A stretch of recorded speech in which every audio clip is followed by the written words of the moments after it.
ಇಲ್ಲಿಯವರೆಗೆ ವಿರಾಟ್ನ ಕೂಗಿನಿಂದ ಕಾವ್ಯ ಎಚ್ಚರಗೊಂಡು ಎದ್ದು ಕುಳಿತಳು. ತನ್ನ ಎದುರಿಗೆ ಕೋಪದಿಂದ ಕೂಡಿರೋ ವಿರಾಟ್ನನ್ನು ನೋಡಿ ಆಶ್ಚರ್ಯಗೊಂಡಳು. ನೀನು ಇಲ್ಲಿ ಏನು ಮಾಡುತ್ತಿದ್ದೀಯಾ ಎಂದು ಅವನು ಮತ್ತೆ ಕೂಗಿದನು.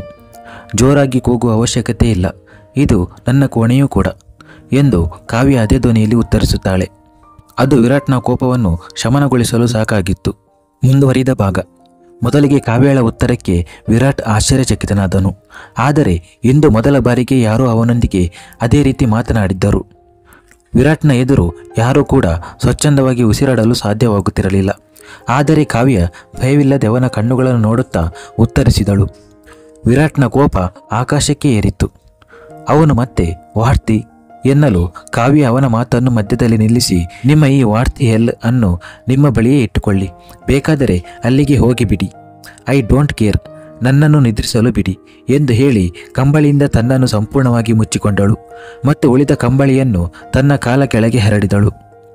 ವಿರಾಟಿಗೆ ಒಂದೊಂದಾಗಿ ಆಘಾತವಾಗುತ್ತಿತ್ತು. ಕಾವ್ಯಳಿಂದ ಇಂತಹ ಉತ್ತರವನ್ನು ಅವನು ನಿರೀಕ್ಷಿಸಿರಲಿಲ್ಲ. ಕಾವ್ಯ ಮಾತನಾಡುತ್ತಿರಲಿಲ್ಲ ಎಂದು ಅವನಿಗೆ ಅನಿಸಿತ್ತು. ಆದರೆ ಇಂದು ಮಾತನಾಡಿದಾಗ ವಿರಾಟ್ನ ಮಾತನ್ನು ನಿಲ್ಲಿಸಿದಳು. ವಿರಾಟ್ ಇನ್ನಷ್ಟು ಕೋಪದಿಂದ ಎಕ್ಸ್ಕ್ಯೂಸ್ ಮೀ, ಇದು ನನ್ನ ಕಂಬಳಿ ಎಂದನು. ಒಮ್ಮೆ ಮತ್ತೆ ಅವನು ಕಾವ್ಯಳ ನಿದ್ದೆಯನ್ನು ಕೆಡಿಸಿದನು. ಇದು ಕಾವ್ಯಳ ಮನಸ್ಸನ್ನು ಕೆಡಿಸಲು ಸಾಕಾಗಿತ್ತು. ಅವಳು ಕಂಬಳಿಯಿಂದ ತನ್ನ ಮುಖವನ್ನು ಹೊರಗೆ ತೆಗೆದು, ಅರೆ, ಯಾವಾಗಿನಿಂದ ನನ್ನದು ನನ್ನದು ಎಂದು ಹೇಳುತ್ತಿದ್ದೀಯಾ? ನನ್ನ ಕೋಣೆ, ನನ್ನ ಬೆಡ್, ನನ್ನ ಕಂಬಳಿ, ಇನ್ನು ಮುಂದೆ ಇದೆಲ್ಲ ನನ್ನದೆಂದು ಹೇಳುವುದನ್ನು ನಿಲ್ಲಿಸು ಮತ್ತು ನನ್ನನ್ನು ನಿದ್ರಿಸಲು ಬಿಡು, ಮಿಸ್ಟರ್ ಸ್ಯಾಡಿಸ್ ಎಂದು ಹೇಳಿ ಮತ್ತೆ ತನ್ನ ಮುಖವನ್ನು ಮುಚ್ಚಿಕೊಂಡಳು. ಕಾವ್ಯಳ ಈ ವರ್ತನೆ ವಿರಾಟ್ಗೆ ಸ್ಯಾಡಿಸ್ ಎಂದು ಕರೆದದ್ದು. ಉಫ್, ಏನು ವರ್ತನೆ ಕಾವ್ಯಳಿದ್ದು, ಏನು ತರಲೆ ಮಾತುಗಳು, ಏನು ಅಹಂಕಾರ, ಹೌ ಡೇರ್ ಯು, ನೀನು ನನ್ನನ್ನು ಸ್ಯಾಡಿಸ್ ಎಂದು ಕರೆದೆಯಾ ಎಂದು ಅವನು ಕೋಪದಿಂದ ಕೂಗಿದನು. ಕಾವ್ಯ ಕಂಬಳಿಯೊಳಗಿಂದಲೇ ಅದೇ ರೀತಿ ಮಾತನಾಡಿದಳು. ಮತ್ತು ಈಗ ನೀನು ನನ್ನ ನಿದ್ದೆ ಕೆಡಿಸಿದ್ದರಿಂದ ನಾನು ಅಜ್ಜನಿಗೆ ಹೇಳುತ್ತೇನೆ ಎಂದು ಅವಳು ಒಂದು ಸಣ್ಣ ಮಗುವಿನಂತೆ ಹೇಳಿದಳು. ಅವಳ ಮಾತನ್ನು ಕೇಳಿ ವಿರಾಟ್ನ ಬಾಯಿ ಸುಮ್ಮನಿರದಾಯಿತು. ಅಜ್ಜನಿಗೆ ಹೇಳುತ್ತೇನೆ ಎಂದು ಬೆದರಿಕೆ ಹಾಕಿದ್ದರಿಂದ ಅವನಿಗೆ ಇನ್ನಷ್ಟು ಕೋಪ ಬಂತು ಮತ್ತು ಅವನು ಎದ್ದು ಕೋಣೆಯಿಂದ ಹೊರಗೆ ಹೋದನು. ಕಾವ್ಯ ಮತ್ತೆ ನಿದ್ರಿಸಿದಳು. ಬಹುಶಃ ಅವಳು ಅನೇಕ ದಿನಗಳಿಂದ ನಿದ್ರೆ ಮಾಡಿರಲಿಲ್ಲ ಅನಿಸುತ್ತಿತ್ತು. ಭಾರತದಲ್ಲಿ ಸೂರ್ಯ ಎಲ್ಲೆಡೆ ಕೆಂಪು ಬಣ್ಣವನ್ನು ಹರಡುತ್ತಿದ್ದರೆ ಅಮೆರಿಕದಲ್ಲಿ ರಾತ್ರಿ ಗಾಢವಾಗಿತ್ತು. ವಿವೇಕ್ ತನ್ನ ಸ್ನೇಹಿತರೊಂದಿಗೆ ಮನೆಯಲ್ಲಿ ಕುಳಿತು ಡ್ರಿಂಕ್ಸ್ ಮಾಡುತ್ತಿದ್ದನು. ಇಂದು ಅವನಿಗೆ ಎಲ್ಲಿಯೂ ಹೋಗುವ ಮನಸ್ಸಿರಲಿಲ್ಲ. ಹಾಗಾಗಿ ಅವನು ಎಲ್ಲರನ್ನೂ ಮನೆಗೆ ಕರೆದಿದ್ದನು. ಅವನ ಸ್ನೇಹಿತ ಶ್ಯಾಮಿ ಭಾರತೀಯನೇ ಆದರೂ ಅಲ್ಲಿ ಬಹಳ ಕಾಲದಿಂದ ಇದ್ದನು. ನೀನು ಇಲ್ಲಿಗೆ ಬಂದು 1 ವಾರವಾಗುತ್ತಿದೆ ಮತ್ತು ನೀನು ರಾತ್ರಿ ಹಗಲು ಪಾರ್ಟಿ ಮಾಡುತ್ತಿದ್ದೀಯಾ? ನೀನು ಜೀವನದಲ್ಲಿ ಇದನ್ನೇ ಮಾಡುತ್ತಿರುವೆಯಾ ಎಂದು ಶ್ಯಾಮಿ ಕೇಳಿದನು. ವಿವೇಕ್ ಬಿಯರ್ ಕ್ಯಾನನ್ನು ತನ್ನ ತುಟಿಗೆ ಹಚ್ಚಿ ಒಂದು ಸುತ್ತು ಕುಡಿದು, ಇದೇ ಜೀವನ, ಇದನ್ನು ಸಂಪೂರ್ಣವಾಗಿ ಅನುಭವಿಸದಿದ್ದರೆ ಬೇರೆ ಏನು ಮಾಡುವುದು? ನೀನು ಚಿಂತಿಸಬೇಡ, ಏಕೆ ಚಿಂತೆ ಮಾಡುತ್ತಿದ್ದೀಯಾ ಎಂದನು.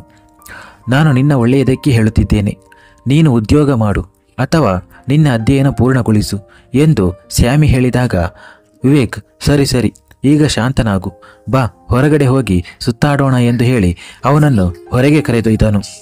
ಇತ್ತ ಭಾರತದಲ್ಲಿ ಕಾವ್ಯಳ ಮಾತುಗಳಿಂದ ಕಿರಿಕಿರಿಗೊಂಡ ವಿರಾಟ್ ಮೇಲಿನ ಮಹಡಿಯಲ್ಲಿರುವ ತನ್ನ ಕೋಣೆಗೆ ಹೋಗಿ ಪಂಚಿಂಗ್ ಬ್ಯಾಗ್ ಮೇಲೆ ನಿರಂತರವಾಗಿ ಹೊಡೆಯುತ್ತಿದ್ದನು. ಆದರೆ ವಿರಾಟ್ನ ಮನಸ್ಸಿನಲ್ಲಿ ವರ್ಷ ಇರಲಿಲ್ಲ, ಬದಲಾಗಿ ಕಾವ್ಯ ಇದ್ದಳು. ಅವಳ ನಿರ್ಭಯ ಮಾತುಗಳೂ ಇದ್ದವು. ಅವನು ನಿರಂತರವಾಗಿ ಪಂಚಿಂಗ್ ಬ್ಯಾಗನ್ನು ಹೊಡೆಯುತ್ತಾ, ನನ್ನೊಂದಿಗೆ ಹೀಗೆ ಮಾತನಾಡಲು ಆ ಹುಡುಗಿಗೆ ಎಷ್ಟು ಧೈರ್ಯ? ಅವಳು ಏಕೆ ಮತ್ತೆ ಇಲ್ಲಿಗೆ ಬಂದಳು? ನನಗೆ ಅವಳು ಇಷ್ಟವೇ ಇಲ್ಲ, ಅವಳ ಬಗ್ಗೆ ಏನಾದರೂ ಮಾಡಬೇಕು ಎಂದು ಯೋಚಿಸುತ್ತಿದ್ದನು. ವಿರಾಟ್ ಮನಸ್ಸಿನಲ್ಲಿ ಕಾವ್ಯಳನ್ನು ಶಪಿಸುತ್ತಿದ್ದರೆ ಕಾವ್ಯ ಸುಖವಾಗಿ ನಿದ್ರಿಸುತ್ತಿದ್ದಳು. ಭೂಪೇಂದ್ರರವರು ತನ್ನ ಕೋಣೆಯಲ್ಲಿ ಸಿದ್ಧರಾಗುತ್ತಿದ್ದರು. ಅವರ ಮುಖದಲ್ಲಿ ಸ್ವಲ್ಪ ನಗು ಇತ್ತು. ಮನಸ್ಸಿನಲ್ಲಿ, ನಾನು ನಿನ್ನ ಅಜ್ಜನೂ ಹೌದು ವಿರಾಟ್, ಈಗ ನಿನ್ನ ಮನಸ್ಸಿನಲ್ಲಿ ಏನು ನಡೆಯುತ್ತಿದೆ ಎಂದು ನನಗೆ ಚೆನ್ನಾಗಿ ಗೊತ್ತು ಎಂದು ಯೋಚಿಸುತ್ತಿದ್ದರು. ಕೆಲವು ಸಮಯದ ನಂತರ ಕಾವ್ಯಳ ಕಣ್ಣು ತೆರೆಯಿತು. ಅವಳು ಎದ್ದು ಕುಳಿತಳು. ಈಗ ಅವಳು ಸಂಪೂರ್ಣವಾಗಿ ಚೇತರಿಸಿಕೊಂಡಿದ್ದಳು. ವಿವೇಕನನ್ನು ಅವಳು ಹಾಲಿನಿಂದ ಹುಳುವನ್ನು ತೆಗೆದಂತೆ ತನ್ನ ಜೀವನದಿಂದ ಹೊರಗೆ ಹಾಕಿದ್ದಳು ಮತ್ತು ವಿವೇಕ್ ಅದಕ್ಕೆ ಹರನೇ ಆಗಿದ್ದನು. ಕಾವ್ಯ ತುಂಬ ಸರಿಯಾದ ನಿರ್ಧಾರ ತೆಗೆದುಕೊಂಡಿದ್ದಳು. ಅವಳು ಎದ್ದು ತನ್ನ ಬಟ್ಟೆ ತೆಗೆದುಕೊಂಡು ನೇರವಾಗಿ ಬಾತ್ರೂಮ್ಗೆ ಹೋದಳು. ಅದೇ ಸಮಯದಲ್ಲಿ ವಿರಾಟ್ಗೆ ಆಫೀಸ್ಗೆ ಹೋಗುವ ಸಮಯವಾಗಿತ್ತು. ಅವನು ಸ್ನಾನ ಮಾಡಿ ಸಿದ್ಧನಾಗಬೇಕಿತ್ತು. ಗಡಿಯಾರದಲ್ಲಿ ಸಮಯ ನೋಡಿ ತನ್ನ ಕೋಣೆಯ ಕಡೆಗೆ ಹೋದನು. ಇತ್ತ ಅಮೆರಿಕದಲ್ಲಿ ವಿವೇಕ್ ಮತ್ತು ಶ್ಯಾಮಿ ಕಾರಿನಲ್ಲಿ ಸುತ್ತಾಡುತ್ತಿದ್ದರು. ಸಮೀಪದಲ್ಲಿಯೇ ಕೇಕ್ ಅಂಗಡಿ ಇತ್ತು. ನನಗೆ ಕೇಕ್ ತಿನ್ನಲು ಬಹಳ ಇಷ್ಟವಾಗುತ್ತಿದೆ, ಕಾರು ನಿಲ್ಲಿಸು ಎಂದನು ಶ್ಯಾಮಿ. ನೀನು ಕೆಲವೊಮ್ಮೆ ಮಗುವಿನಂತೆ ವರ್ತಿಸುತ್ತೀಯ ಎಂದು ಹೇಳಿ ವಿವೇಕ್ ಕಾರನ್ನು ನಿಲ್ಲಿಸಲು ಪ್ರಾರಂಭಿಸಿದನು. ಇಬ್ಬರೂ ಕಾರಿನಿಂದ ಇಳಿದರು. ನೀನು ಇಲ್ಲಿಯೇ ನಿಂತುಕೋ, ನಾನು ತಂದು ಕೊಡುತ್ತೇನೆ ಎಂದು ಸ್ಯಾಮಿ ಹೇಳಿದನು. ವಿವೇಕ್ ಅಲ್ಲಿಯೇ ಕಾರಿಗೆ ಹಿಂಭಾಗದಲ್ಲಿ ಹೊರಗೆ ನಿಂತು ಸಿಗರೇಟ್ ಹಚ್ಚಿಕೊಂಡನು. ಅವನ ಮುಖ ಇನ್ನೊಂದು ಕಡೆ ಇತ್ತು ಮತ್ತು ಬೆನ್ನು ಶಾಪ್ನ ಕಡೆಗೆ ಇತ್ತು. ಅವನು ತನ್ನದೇ ಆದ ಲೋಕದಲ್ಲಿ ನಿಂತಿದ್ದಾಗ ಒಂದು ಅತ್ಯುತ್ತಮ ಸುಗಂಧವು ಅವನನ್ನು ಆವರಿಸಿತು. ಅವನು ಆ ಸುಗಂಧವನ್ನು ಒಂದು ಮಾದಕವಾಗಿ ಅನುಭವಿಸುತ್ತಾ, ಅದ್ಭುತ, ಈ ಅಪ್ಸರೆ ಯಾರು ಎಂದು ಹೇಳುತ್ತಾ ಹಠಾತ್ತನೆ ಹಿಂತಿರುಗಿ ಒಬ್ಬ ಹುಡುಗಿಯೊಂದಿಗೆ ಡಿಕ್ಕಿ ಹೊಡೆದನು. ಅವಳ ಕೈಯಲ್ಲಿ ಕೇಕ್ ಇತ್ತು ಮತ್ತು ಡಿಕ್ಕಿಯಿಂದಾಗಿ ಕೇಕ್ ಕೆಳಗೆ ಬಿದ್ದಿತು. What the hell, are you blind idiot? ಅವಳು ಒಮ್ಮೆ ವಿವೇಕನ ಕಡೆ ನೋಡದೆ ಕೆಳಗೆ ಬಿದ್ದಿರುವ ಕೇಕ್ನತ್ತ ನೋಡುತ್ತಾ ಹೇಳಿದಳು. ಆದರೆ ವಿವೇಕನ ಕಣ್ಣುಗಳು ಅವಳಿಂದ ದೂರ ಹೋಗುತ್ತಿರಲಿಲ್ಲ. ಅವಳು ಎತ್ತರವಾಗಿದ್ದಳು. ಶಾರ್ಟ್ ಸ್ಕರ್ಟ್ ಮತ್ತು ಶಾರ್ಟ್ ಟಾಪ್ ಧರಿಸಿದ್ದಳು. ಅದರ ಮೇಲೆ ಒಂದು ಶಾರ್ಟ್ ಜಾಕೆಟ್, ಕಾಲುಗಳಲ್ಲಿ ಹೀಲ್ಸ್, ಭುಜದವರೆಗೆ ಬರುವ ಸುರುಳಿಯಾದ ಕೂದಲಿಗೆ ಗೋಲ್ಡನ್ ಬಣ್ಣವನ್ನು ಹಚ್ಚಿದ್ದಳು. ಮೂಗಿನಲ್ಲಿ ಸಣ್ಣ ನೋಸ್ ಪಿನ್ ಅವಳ ದುಂಡಗಿನ ಮುಖಕ್ಕೆ ಬಹಳ ಸೂಕ್ತವಾಗಿತ್ತು. ಕುತ್ತಿಗೆಯ ಕೆಳಗೆ ಒಂದು ಟ್ಯಾಟೂ. ಅವಳು ಭಾರತೀಯಳು ಎಂದು ಸ್ಪಷ್ಟವಾಗಿ ಗೊತ್ತಾಗುತ್ತಿತ್ತು, ಆದರೆ ಅಲ್ಲಿಯೇ ವಾಸಿಸುವವಳು. ಅವಳ ಈ ಕಿಲ್ಲರ್ ಲುಕ್ನಲ್ಲಿ ಅವಳು ಬಹಳ ಆಕರ್ಷಕ ಮತ್ತು ಹಾಟ್ ಆಗಿ ಕಾಣುತ್ತಿದ್ದಳು. ಕೋಪದಿಂದ ವಿವೇಕನತ್ತ ನೋಡುತ್ತಾಳೆ. ಅವನು ಇನ್ನೂ ಕಣ್ಣು ತೆರೆದು ಅವಳನ್ನೇ ನೋಡುತ್ತಿದ್ದನು. ಆ ಹುಡುಗಿ ವಿವೇಕನತ್ತ ನೋಡಿ ಕೋಪದಿಂದ, ಯು ಈಡಿಯಟ್, ಕುರುಡನಾಗಿರೋ ಜೊತೆಗೆ ಕಿವುಡನೂ ಆಗಿದ್ದೀಯಾ? ನನ್ನ ಕೇಕನ್ನು ಸಂಪೂರ್ಣವಾಗಿ ಹಾಳು ಮಾಡಿದ್ದೀಯಾ ಮತ್ತು ಆವಾಗಿನಿಂದ ನನ್ನನ್ನು ದುರುಗುಟ್ಟಿ ನೋಡುತ್ತಿದ್ದೀಯಾ ಎಂದು ಹೇಳಿದಳು. ವಿವೇಕ್ ಅವಳ ಬಾಯಿಂದ ಕನ್ನಡ ಮಾತುಗಳನ್ನು ಕೇಳಿ ಆಶ್ಚರ್ಯಚಕಿತನಾದನು. ಆದರೆ ಮುಂದಿನ ಕ್ಷಣ ಅವಳ ಮಾತುಗಳನ್ನು ಗಮನಿಸಿ, ಓ ಓಲ್ಡ್ ಆನ್, ನಾನು ಕೆಟ್ಟದಾಗಿ ವರ್ತಿಸುತ್ತಿಲ್ಲ. ಇದು ಕೇಕ್ ಆಕಸ್ಮಿಕವಾಗಿ ಬಿದ್ದಿತು. ಐ ಆಮ್ ವೆರಿ ಸಾರಿ ಎಂದು ಹೇಳಿದನು. ಆ ಹುಡುಗಿಯ ಹೆಸರು ಅವನಿ ತನ್ನ ಒಂದು ಹುಬ್ಬನ್ನು ಎತ್ತಿ, ನೀವು ಸರಿ ಹೇಳಿದ್ದೀರಿ, ನೀವು ಕೆಟ್ಟದ್ದಾಗಿ ವರ್ತಿಸುತ್ತಿಲ್ಲ, ಆದರೆ ನೀವು ಬಹಳ ಕೆಟ್ಟದ್ದಾಗಿ ವರ್ತಿಸುತ್ತಿದ್ದೀರಿ ಎಂದು ಹೇಳಿದಾಗ ವಿವೇಕ್ಗೂ ಕೋಪ ಬಂತು. ಅವನು ಕೋಪದಿಂದ, ಓ ಹೆಲೋ, ಇದು ತುಂಬ ಹೆಚ್ಚಾಗುತ್ತಿದೆ, ನಾನು ಸಾರಿ ಹೇಳುತ್ತಿದ್ದೇನೆ ತಾನೆ ಎಂದು ಹೇಳಿದನು. ಅವನಿ ಬಹುತೇಕ ಅವನ ಮೇಲೆ ಹತ್ತುವಂತೆ ಸಾರಿ ಹೇಳುತ್ತಿದ್ದೀರಿ ಎಂದರೆ ನೀವು ದೊಡ್ಡ ಉಪಕಾರ ಮಾಡುತ್ತಿದ್ದೀರಿ ಎಂದಾಗುತ್ತದೆಯೇ? ನನ್ನ ಕೇಕನ್ನು ಬೀಳಿಸಿದ್ದೀರಿ, ಅದರ ಮೇಲೆ ಅಹಂಕಾರ ತೋರಿಸುತ್ತಿದ್ದೀರಿ ಎಂದು ವಿವೇಕ್ಗೆ ಬಹಳ ಹತ್ತಿರ ಬಂದು ಹೇಳಿದಳು. ಅವಳ ದೇಹದ ಸುವಾಸನೆ ವಿವೇಕನನ್ನು ಹುಚ್ಚನನ್ನಾಗಿಸುತ್ತಿತ್ತು. ಮನಸ್ಸಿನಲ್ಲಿ ವಿವೇಕ್, ನೀನು ಏನು ಮಾಡುತ್ತಿದ್ದೀಯಾ?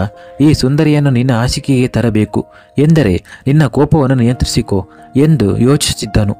ಅಷ್ಟರಲ್ಲಿ ಸ್ಯಾಮಿ ಕೇಕ್ ತಂದು ಅಲ್ಲಿಗೆ ಬಂದನು. ತಕ್ಷಣ ವಿವೇಕ್ ತನ್ನ ಕೋಪವನ್ನು ನುಂಗಿಕೊಂಡು, ನನಗೆ ತುಂಬ ವಿಷಾದವಾಗಿದೆ ಮಿಸ್, ನನ್ನ ತಪ್ಪಿನಿಂದ ನಿನ್ನ ಕೇಕ್ ಹಾಳಾಯಿತು, ಆದರೆ ಬದಲಾಗಿ ನಾನು ನಿಮಗೆ ಮತ್ತೊಂದು ಕೇಕ್ ಕೊಡುತ್ತೇನೆ ಎಂದು ಹೇಳಿ ಸ್ಯಾಮಿಯ ಕೈಯಿಂದ ಕೇಕ್ ಬಾಕ್ಸನ್ನು ತೆಗೆದುಕೊಂಡು ಅವನಿ ಕೈಗೆ ಕೊಟ್ಟನು ಮತ್ತು ಅವಳ ಕೈಯನ್ನು ಸ್ಪರ್ಶಿಸಿದನು. ಅವನ ಕಡೆ ನೋಡಿದಳು. ಅವನು ತನ್ನ ಮಾದಕ ಕಣ್ಣುಗಳಿಂದ ಅವಳನ್ನೇ ನೋಡುತ್ತಿದ್ದನು. ಅವನಿ ಕೇಕ್ ಬಾಕ್ಸ್ ತೆರೆದು ನೋಡಿದಾಗ ಅದರಲ್ಲಿ ಅವಳಿಗೆ ಇಷ್ಟವಾದ ಕೇಕ್ ಇತ್ತು. ಅದನ್ನು ನೋಡಿ ಅವಳ ತುಟಿಯಲ್ಲಿ ಸಣ್ಣ ನಗು ಮೂಡಿತು. ವಿವೇಕ್ ಅವಳ ನಗುವನ್ನು ನೋಡುತ್ತಲೇ ಇದ್ದನು. ಅವನಿ ತನ್ನ ಪರ್ಸ್ನಿಂದ ಹಣವನ್ನು ತೆಗೆಯಲು ಪ್ರಾರಂಭಿಸಿದಳು. ವಿವೇಕ್ ಕೂಡಲೇ, ನೋ ಪ್ಲೀಸ್, ಹಣದ ಅವಶ್ಯಕತೆ ಇಲ್ಲ ಎಂದನು. ಅವನು ಇಷ್ಟು ಹೇಳುತ್ತಿದ್ದಾಗಲೇ ಅವನಿ ಪರ್ಸ್ನಿಂದ ಹಣವನ್ನು ತೆಗೆದು ವಿವೇಕನ ಕೈಗೆ ಕೊಟ್ಟು, ನನಗೆ ಉಚಿತ ವಸ್ತುಗಳು ಇಷ್ಟವಿಲ್ಲ ಎಂದು ಹೇಳಿ ಅಲ್ಲಿಂದ ಹೊರಟು ಹೋದಳು. ವಿವೇಕ್ ಅವಳು ತನ್ನ ದೃಷ್ಟಿಯಿಂದ ಕಣ್ಮರೆಯಾಗುವವರೆಗೂ ಅವಳನ್ನು ನೋಡುತ್ತಿದ್ದನು. ಅವನ ಕೈಯಲ್ಲಿ ಅವಳು ಕೊಟ್ಟ ಹಣವಿತ್ತು ಮತ್ತು ಮುಖದಲ್ಲಿ ಕುತೂಹಲಕಾರಿ ನಗು ಇತ್ತು. ಸ್ಯಾಮಿ ಅವನ ಕಡೆ ನೋಡುತ್ತಿದ್ದನು.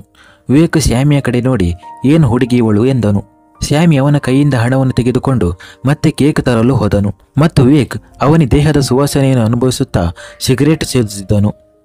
ಇತ್ತ ಭಾರತದಲ್ಲಿ ವಿರಾಟ್ ತನ್ನ ಕೋಣೆಗೆ ಬಂದು ಕಾವ್ಯ ಅಲ್ಲಿ ಇಲ್ಲದಿರುವುದನ್ನು ನೋಡಿ ನಿಟ್ಟುಸಿರು ಬಿಟ್ಟನು. ಅವನು ಆಫೀಸ್ಗೆ ಸಿದ್ಧನಾಗಬೇಕಿತ್ತು ಮತ್ತು ಅವನು ಈಗಾಗಲೇ 10 ನಿಮಿಷ ತಡವಾಗಿದ್ದನು. ಅವನು ತನ್ನ ಟವೆಲ್ ತೆಗೆದುಕೊಂಡು ಬಾತ್ರೂಮ್ ಕಡೆಗೆ ಹೋದನು. ಬಾತ್ರೂಮ್ ಬಾಗಿಲು ತೆರೆಯಲು ಪ್ರಯತ್ನಿಸಿದಾಗ ಅದು ತೆರೆಯಲಿಲ್ಲ. ಒಳಗೆ ಕಾವ್ಯ ಇದ್ದಳು. ಒಳಗಿನಿಂದ ನೀರಿನ ಶಬ್ದ ಕೇಳಿದಾಗ ಕಾವ್ಯ ಒಳಗೆ ಇದ್ದಾಳೆ ಎಂದು ಅವನಿಗೆ ಅರ್ಥವಾಯಿತು. ಇದನ್ನು ನೋಡಿ ಅವನಿಗೆ ತಲೆ ಸುತ್ತುತ್ತಿತ್ತು. ಅವನಿಗೆ ಈಗಾಗಲೇ ತಡವಾಗುತ್ತಿತ್ತು. ಅವನು ಬೊಬ್ಬಿಟ್ಟು, ಓ ಇದು ಏನು ಸಮಸ್ಯೆ ಎಂದು ಹೇಳಿದನು. ಕಾವ್ಯ 10 ನಿಮಿಷಗಳಿಂದ ಒಳಗೆ ಇದ್ದಳು, ಆದರೆ ಹೊರಗೆ ಬರುವ ಲಕ್ಷಣವೇ ಇರಲಿಲ್ಲ. ವಿರಾಟ್ಗೆ ತಾಳ್ಮೆ ಕಳೆದು ಹೋಯಿತು. ಅವನು ಬಾತ್ರೂಮ್ ಬಾಗಿಲನ್ನು ಬಡಿದು, ಹೇ ಹುಡುಗಿ, ಕೇಳು ಎಂದು ಕೂಗಿದನು. ಆದರೆ ಕಾವ್ಯ ಅವನ ಮಾತನ್ನು ಕೇಳಿದರೂ ಕೇಳದಂತೆ ವರ್ತಿಸಿದಳು. ವಿರಾಟ್ ಮತ್ತೆ ಏ ಹುಡುಗಿ ಕಿವುಡಿಯಾದೆಯಾ ಎಂದು ಕೂಗಿದನು. ಕಾವ್ಯ ಮನಸ್ಸಿನಲ್ಲಿ ಈ ಹುಡುಗ ಸ್ವಲ್ಪ ಸಮಯ ಶಾಂತಿಯಾಗಿ ಸ್ನಾನ ಮಾಡಲು ಬಿಡುತ್ತಿಲ್ಲ ಎಂದು ಯೋಚಿಸುತ್ತಿದ್ದಳು. ಏನು ಅವಳು ನಿರ್ಲಕ್ಷ್ಯದಿಂದ ಹೇಳಿದಳು. ವಿರಾಟ್ ಒಳಗೆ ಏನು ಮಾಡುತ್ತಿದ್ದೀಯಾ ಎಂದು ಕೇಳಿದನು. ಅದಕ್ಕೆ ಕಾವ್ಯ, ನೀನು ವಿಚಿತ್ರ ವ್ಯಕ್ತಿ, ಬಾತ್ರೂಮ್ನಲ್ಲಿ ಯಾರು ಏನು ಮಾಡುತ್ತಾರೆ ಎಂದು ಹೇಳಿದಳು. ವಿರಾಟ್ ಕೋಪದಿಂದ ಹಲ್ಲು ಕಡಿಯುತ್ತಾ, ನನಗೆ ಗೊತ್ತು, ಆದರೆ ಇಷ್ಟು ಹೊತ್ತು ಎಂದು ಕೇಳಿದನು. ಕಾವ್ಯ, ನನಗೆ ಇಷ್ಟು ಸಮಯ ಬೇಕು ಎಂದಳು. ವಿರಾಟ್, ನಾನು ಕೂಡ ಸ್ನಾನ ಮಾಡಬೇಕು, ನನಗೆ ಆಫೀಸ್ಗೆ ತಡವಾಗುತ್ತಿದೆ ಎಂದನು. ಕಾವ್ಯ, ಹಾಗಾದರೆ ನಾನು ಏನು ಮಾಡಲಿ? ನೀನು ತಡವಾಗಿ ಎದ್ದಿದ್ದೀಯ, ನನಗೆ ಇನ್ನೂ ಸ್ವಲ್ಪ ಸಮಯ ಬೇಕು, ನೀನು ಬೇರೆ ಎಲ್ಲೋ ಸ್ನಾನ ಮಾಡು ಎಂದು ಹೇಳಿ ಶವರನ್ನು ಸಂಪೂರ್ಣವಾಗಿ ತೆರೆದಳು. ಹಾಗಾಗಿ ವಿರಾಟ್ನ ಕೂಗು ಅವಳಿಗೆ ಕೇಳಿಸಲಿಲ್ಲ. ವಿರಾಟ್ ಇನ್ನೂ ಹೆಚ್ಚು ಕೋಪಗೊಂಡು, ನೀನು ಹುಚ್ಚಳಾಗಿದ್ದೀಯ, ಇದು ನನ್ನ ಬಾತ್ರೂಮ್, ಬೇಗ ಹೊರಗೆ ಬಾ ಎಂದು ಕೂಗಿದನು. ಕಾವ್ಯಳಿಗೆ ಅವನ ಧ್ವನಿ ಕೇಳುತ್ತಿತ್ತು, ಆದರೆ ಅವಳು ಅದನ್ನು ನಿರ್ಲಕ್ಷಿಸಿದಳು. ಮನಸ್ಸಿನಲ್ಲಿ, ನನಗೆ ತಲೆನೋವು ಬರುತ್ತದೆ ಎಂದು ಹೇಳಿದ್ದೇನಲ್ಲ, ಈಗ ನಾನು ನಿನಗೆ ತಲೆನೋವು ಎಂದರೇನು ಎಂದು ತೋರಿಸಿಕೊಡುತ್ತೇನೆ ಎಂದು ಯೋಚಿಸಿದಳು. ಒಳಗಿನಿಂದ ಯಾವುದೇ ಉತ್ತರ ಸಿಗದೆ ವಿರಾಟ್ ಮತ್ತೆ, ಹೇ ಹುಡುಗಿ, ನೀನು ಕೇಳಿಸಿಕೊಳ್ಳುತ್ತಿದ್ದೀಯಾ ಎಂದು ಕೂಗಿದನು. ಕಾವ್ಯ ಶವರ್ ಬಂದ್ ಮಾಡಿ, ಓ ಗಾಡ್, ಇವನು ನನ್ನ ಹಿಂದೆಯೇ ಬಿದ್ದಿದ್ದಾನೆ ಎಂದು ಹೇಳಿದಳು. ಅದಕ್ಕೆ ವಿರಾಟ್, ನೀನು ಹೊರಗೆ ಬರುತ್ತೀಯಾ ಇಲ್ಲವಾ ಎಂದು ಮತ್ತೆ ಕೋಪದಿಂದ ಕೂಗಿದನು. ಕಾವ್ಯ ಅವನದೇ ಧ್ವನಿಯಲ್ಲಿ, ಬಟ್ಟೆ ಹಾಕಿಕೊಂಡು ಬರಬೇಕಾ ಅಥವಾ ಹಾಗೇ ಬರಬೇಕಾ ಎಂದು ಕೇಳಿದಳು. ಇದನ್ನು ಕೇಳಿ ವಿರಾಟ್ ತಕ್ಷಣವೇ ಶಾಂತನಾದನು, ಆದರೆ ಮನಸ್ಸಿನಲ್ಲಿ ಅಹಂಕಾರಿ ಎಂದು ಅಂದುಕೊಂಡನು. ಮುಂದುವರಿಯುವುದು.